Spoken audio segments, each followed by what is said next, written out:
రాముడు విశ్వామిత్ర మహర్షి శిష్యుడు. ఈ విషయం మనకు తెలుసు. కానీ దానిలో ఉన్న లోతైన రహస్యం ఏమిటంటే, రాముడు కేవలం విశ్వామిత్రుడి దగ్గర అస్త్ర శాస్త్రాలను, విద్యలను మాత్రమే నేర్చుకోలేదు. అసలు రాముడు ఒక దైవ స్వరూపుడు. అతనికి జ్ఞానం, శక్తి పుట్టుకతోనే ఉంటాయి.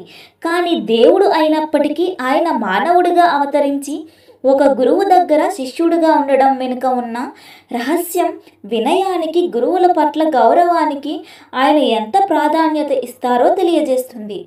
మరో రహస్యం ఏమిటంటే, విశ్వామిత్రుడు రాముడిని తన శిక్షణలో భాగంగా అసురులను సంహరించడానికి తీసుకువెళ్తాడు.